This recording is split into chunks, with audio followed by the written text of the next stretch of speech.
Ser honesto, ser de verdad, ser legal con NBA Consulting, en defensa de sus intereses.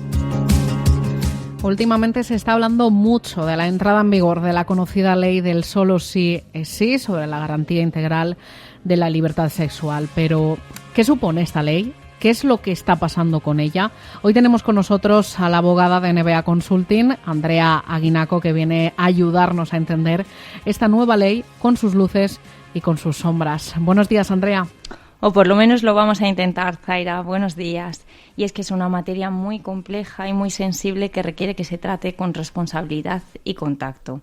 Así, con anterioridad a la entrada en vigor de la Ley de Garantía Integral de Libertad Sexual, es la conocida Ley del solo sí es sí, y por lo que a este debate interesa, los delitos que podían vulnerar el derecho a la libertad sexual de una persona se clasificaban en dos grandes categorías. Por un lado, las agresiones sexuales y por otro, los abusos sexuales.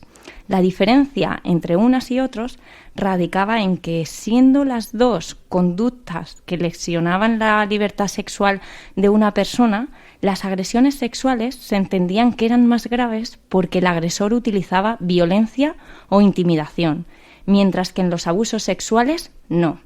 En los abusos sexuales, el abusador se aprovechaba de que la víctima no había prestado el consentimiento porque, por ejemplo, estaba dormida, o ese consentimiento estaba viciado porque, por ejemplo, había bebido demasiado. Entonces, no utilizaba nunca violencia o intimidación, pero conseguía sus propósitos sexuales. Como se entendía que las agresiones sexuales eran más graves que los abusos sexuales, mayores también eran las penas para las agresiones que para los abusos. Vamos a poner un par de ejemplos para entender esta diferencia entre abusos y agresiones sexuales. En el caso de una persona que acude a un dentista, por poner un ejemplo, para que le saquen una muela y aprovechando una anestesia general de la víctima, el dentista hace tocamientos sobre los genitales de la víctima, ¿sería un abuso o una agresión sexual según la legislación anterior, Zaira? Entiendo que abuso sexual porque no ha habido ni violencia ni intimidación. Exacto. Otro supuesto, el caso de que una persona, para conseguir un beso de otra, la agarre del cuello o la tire del pelo. Ahí, según la legislación anterior, ¿estaríamos ante una agresión sexual o ante un abuso? Hay violencia, entonces, ante una agresión sexual. Correcto. Veo que a grandes rasgos ha quedado claro el enfoque del Código Penal antes de la entrada en vigor de esta nueva ley. Delito más grave, pena mayor. Delito menos grave, pena menor. Siempre teniendo en cuenta que todos, tanto los abusos como las agresiones sexuales, ya se castigaban antes de esta nueva ley y que también la falta del consentimiento se exigía antes. Eso no es una novedad introducida por la conocida ley del solo sí es sí. Lo que sí que introduce esta nueva ley es un cambio de enfoque. Este cambio de enfoque es el siguiente: todo lo que hagan sobre una persona sin su consentimiento constituye una agresión sexual. Ya desaparece el abuso y, por tanto, se pueden aplicar penas más graves. Ahora bien, y para mí, bajo mi punto de vista, esta es la clave de la cuestión. Para poder castigar como agresión sexual hay que probar que no existió consentimiento. Y esto es lo más difícil en este tipo de delitos, porque son actos, el mantener relaciones sexuales, que tanto si son consentidos como si no, se hacen en ambientes íntimos, como puede ser en la casa de alguien, en un coche, en un lugar apartado de otras personas, y como precisamente están solos los implicados o hay pocas pruebas, es difícil de demostrar en muchas ocasiones si se eligió una zona apartada porque las personas implicadas querían, que es lo más normal, cuando quieren mantener relaciones sexuales te apartas, o porque una de las partes quería y la otra no, y se aprovechó la primera de que la segunda estaba, por ejemplo, ebria. Este reto, probar si existió o no consentimiento, que ya era lo más difícil de hacer en los tribunales antes de esta nueva ley, lo cierto es que sigue siendo lo más difícil de conseguir tras la nueva ley. Y si no se prueba en juicio, no se podrán aplicar las nuevas penas, ya se llame abuso o agresión sexual. Ante todo esto que nos has explicado, es una materia que genera muchos interrogantes entre la sociedad, lo estamos viendo en los últimos días, y por eso vamos a dar voz a las preguntas que tanto están surgiendo entre la opinión pública. Así que vamos a empezar con las preguntas de los oyentes. Buenas tardes, soy Puri de Almoradí. ¿Basta con que una parte diga que no consintió una relación sexual para que automáticamente se condene a la otra? Esta duda, además de Puri, la tiene muchísima gente y es comprensible porque una cosa es el eslogan del solo sí es sí y otra lo que la ley recoge en su articulado. Y es que, por mucho que hayamos escuchado en medios de comunicación o en diversas tertulias que basta con que la víctima declare que no prestó su consentimiento para que automáticamente se condene a la otra persona, eso no lo recoge la ley. La ley lo que ha hecho es introducir un concepto de consentimiento, según el cual solo se entenderá que hay consentimiento cuando se manifieste libremente y de manera clara en atención a las circunstancias del caso.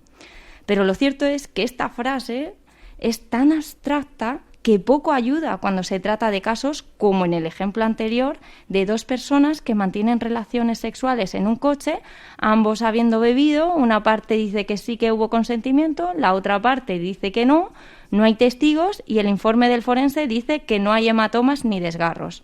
Ante esta situación, ¿cómo nos ayuda la nueva frase de la ley a probar que existió un consentimiento libremente prestado cuando las circunstancias del caso lo mismo sirven para justificar que sí o para justificar que no? Comprobamos, por tanto, que con esta nueva ley, si bien desaparecen los abusos y ahora todo se consideran agresiones sexuales y se prevén nuevas penas, lo cierto es que la clave de la cuestión sigue siendo probar si esos hechos ocurrieron para que se puedan luego aplicar las penas. Y este problema de la prueba no se soluciona con la nueva ley. Sigue siendo igual de difícil que antes probarlo. Y recordemos que en derecho, si no se prueba, el principio indubio pro reo nos obliga a dictar una sentencia absolutoria.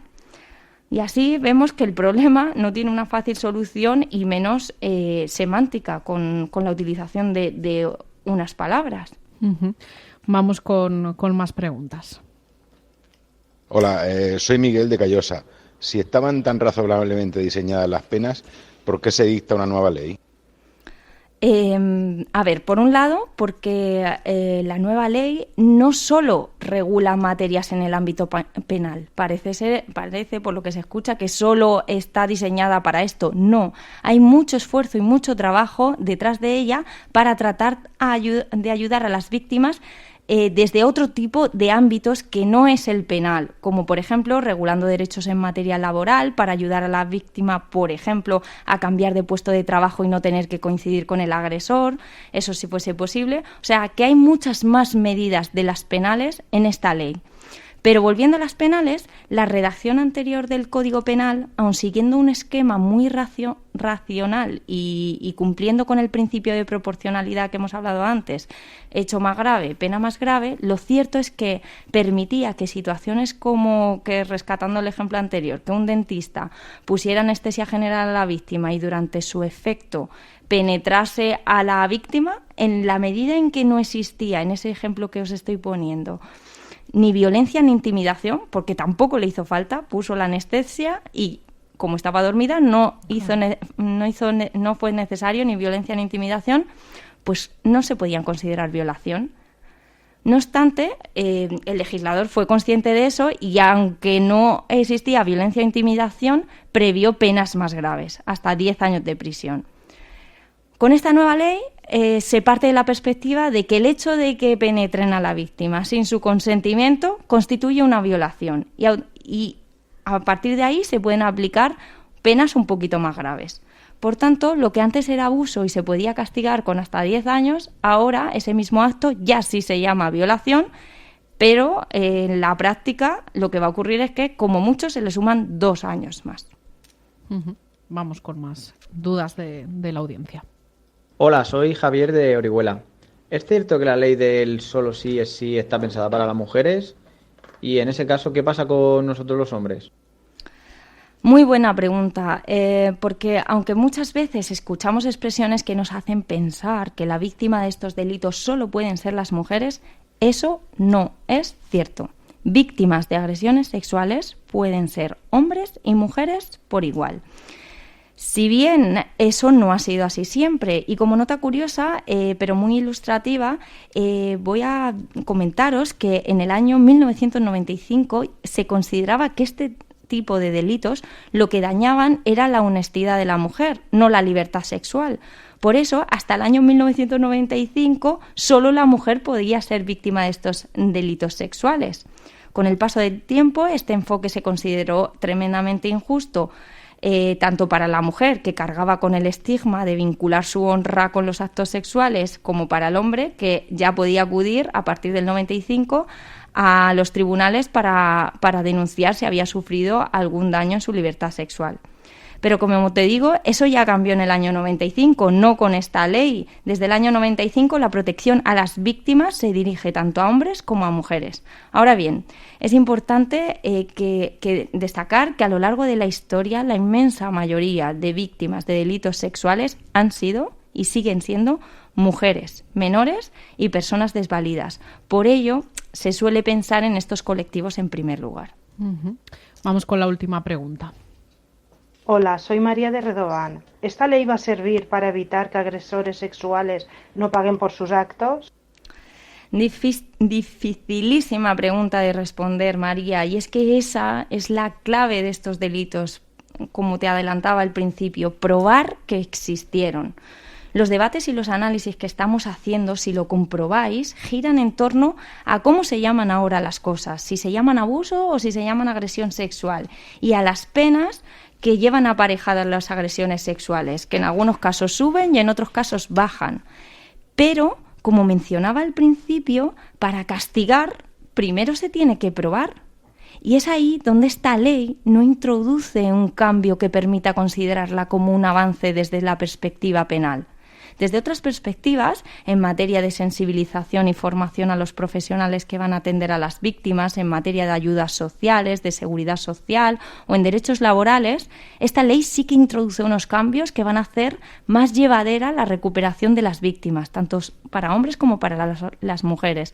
Pero en materia penal, que es lo que estamos analizando aquí, aun habiendo cambiado la técnica legislativa, eso no me permite responder a la pregunta de María con un sí, porque con esta nueva ley sigue siendo igual de difícil que antes probar si ha existido o no una agresión sexual.